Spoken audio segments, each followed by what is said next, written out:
ನಾನು ಅಲ್ಲಿ ಪೊಲೀಸರಿಗೂ ಹೇಳಲಿಕ್ಕೆ ಬಯಸ್ತೇನೆ. ಸಾಮಾನ್ಯವಾಗಿ ನಾವು ಪೊಲೀಸ್ ಅಧಿಕಾರಿಗಳ ವಿರುದ್ಧ ನಾನು ಮಾತನಾಡಲಿಕ್ಕೆ ಹೋಗೋದಿಲ್ಲ. ಆದರೆ ಇದರಲ್ಲಿ ನಮ್ಮ ಬಾಗಲಕೋಟೆಯಲ್ಲಿ ನಡೆದಂತಹ ಘಟನೆ ಮತ್ತು ಈ ಸ್ನೇಹಿಮಯಿ ಕೃಷ್ಣಾದಲ್ಲಿ ಪೊಲೀಸರು ನಡ್ಕೊಂಡಂತಹ ರೀತಿ ಇದು ನಿಮಗೆ ಶೋಭಿಸೋದಿಲ್ಲ. ಪೊಲಿಟಿಕಲ್ ಮಾಸ್ಟರ್ನ ಕೇಳಿ ಈ ರೀತಿ ನಡ್ಕೊಳ್ಳೋದು, ನಾಳೆ ಕೋರ್ಟ್ ನಿಮ್ಮನ್ನು ಹೇಳುತ್ತೆ ನಿಲ್ಲಿಸಿದ್ರೆ ನೀವು ಜವಾಬ್ದಾರ ಆಗ್ತಾರೆ. ಯಾಕಂದ್ರೆ ಊರಲ್ಲಿ ಇನ್ಸ್ಟ್ರಕ್ಷನ್ ಕೊಟ್ಟಿರ್ತಾರೆ ನಿಮ್ಗೆ ಕೊಡೋರೆಲ್ಲ. ಬಾಗಲಕೋಟೆ ಎಸ್ ಪಿಗೂ ಇದನ್ನ ಹೇಳಲಿಕ್ಕೆ ಬಯಸ್ತೇನೆ ನಾನು. ಸಾಬರಿಗೆ ಅಲ್ಲೇ ನಮಾಜ್ ಮಾಡಲಿಕ್ಕೆ ಅನುಮತಿ ಕೊಡ್ತಾರೆ ಮುಸಲ್ಮಾನರಿಗೆ.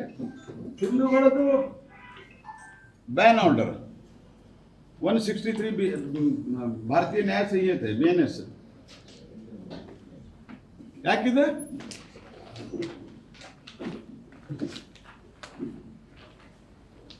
ಯಾರ ಇನ್ಸ್ಟ್ರಕ್ಷನ್ ಮೇಲೆ ಮಾಡ್ತಾ ಇದ್ದೀರಿ ನೀವು?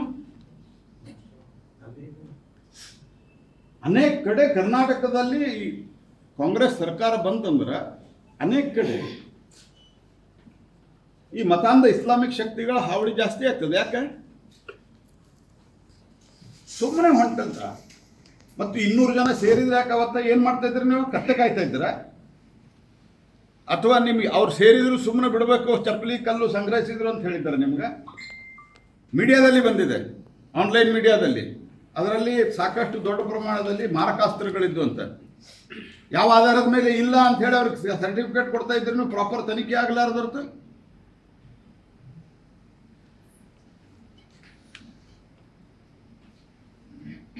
ನಾನು ಪೊಲೀಸ್ SP ಹೇಳ್ತೇನೆ, ನೀವು ಒಬ್ಬ IPS ಆಫೀಸರ್. ನೀವು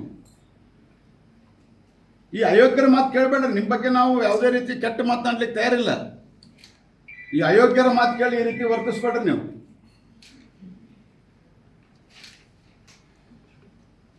There should be some values in the politics. Vote bank politics ಸಲುವಾಗಿ ಏನು ಬೇಕಾದ್ ಮಾಡೋದು.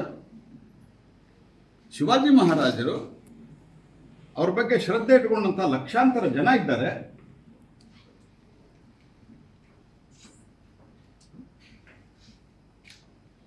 ಆ ಲಕ್ಷಾಂತರ ಜನರ ಕೋಟ್ಯಾಂತರ ಜನರ ಶ್ರದ್ಧೆಯಿಂದ ಇಟ್ಕೊಂಡು ಚಪ್ಪಲಿ ಹೋಗಿತಾರೆ. ಅವ್ರು ಹಿಡಿದು ಒಳಗೆ ಹಾಕ್ಲಿಕ್ಕೆ ಬರೋದಿಲ್ಲ ನಿಮಗೆ. 200 ಜನ ಸೇರಿದಾಗ ಮೊದಲ ಹೋಗ್ಯಾರ ಪೊಲೀಸರಲ್ಲಿ. Still they have not taken action. ಯಾರ ಒತ್ತಡ ನಿಮ್ಮ ಮೇಲೆ ಇತ್ತು ಅನ್ನೋದು ಸ್ಪಷ್ಟಪಡಿಸ್ರಿ ನೀವು ಪೊಲೀಸರಿಗೆ. ನಾನು ಹೇಳಲಿಕ್ಕೆ ಬಯಸ್ತೀರಿ, ಯಾರ ಪ್ರೆಷರ್ದೊಳಗೆ ನೀವು ವರ್ಕ್ ಮಾಡ್ತಾ ಇದ್ದೀರಿ?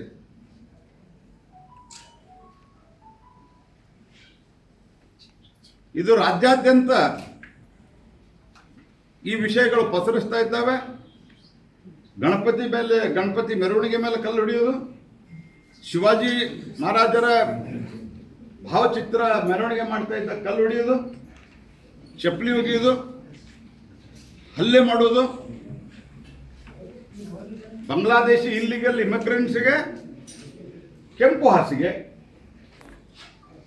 ಶಿವಾಜಿ ಮಹಾರಾಜರಿಗೆ ನೀವು ಅಲ್ಲಿ ಮಹಾರಾಜರ ಮೆರವಣಿಗೆಗೆ ನೀವು ಅಲ್ಲಿ ಹೋಗಂಗಿಲ್ಲ ಅಂತ ಹೇಳ್ತಾರೆ. ಏನು ಪಾಕಿಸ್ತಾನದಲ್ಲಿ ಇದ್ದೀವಿ ನಾವು? ಮಸೀದಿ ರಸ್ತೆ ಮೇಲಿದೆ, ರಸ್ತೆಯಿಂದಲೇ ಮಸೀದಿ ಬಂದಿದೆಯಾ? ನಾನು ಸಿದ್ದರಾಮಯ್ಯನವರಿಗೆ ಸ್ಪಷ್ಟವಾಗಿ ಹೇಳಲಿಕ್ಕೆ ಬಯಸ್ತೀನಿ, ಇದು ನಡೆಯುವುದಿಲ್ಲ. ಇದು ದೇಶದ ಜನ, ರಾಜ್ಯದ ಜನ ಜಾಗೃತ ಇದ್ದಾರೆ. ಇದೇ ರೀತಿ ನಡ್ಕೊಂಡು ಹೋದ್ರೆ ಆಲ್ರೆಡಿ ಕಾಂಗ್ರೆಸ್ ಎಲ್ಲ ಕಡೆ ಮುಳುಗಿ ಹೋಗ್ಯದ. ರಾಹುಲ್ ಗಾಂಧಿ ನೇತೃತ್ವದಲ್ಲಿ ಕರ್ನಾಟಕದಲ್ಲಿಯೂ ಏನೋ ಒಂದು ಸ್ವಲ್ಪ ಜೀವನ ಕೊಟ್ಟಿದ್ದೆ ಕರ್ನಾಟಕ, ತೆಲಂಗಾಣ, ಅದು ಮುಳುಗಿ ಹೋಗುತ್ತೆ. ಇದನ್ನ ಎಚ್ಚರದಿಂದ ಇರೋಣ ಅಂತ ಹೇಳಲಿಕ್ಕೆ ಬಯಸ್ತೀನಿ.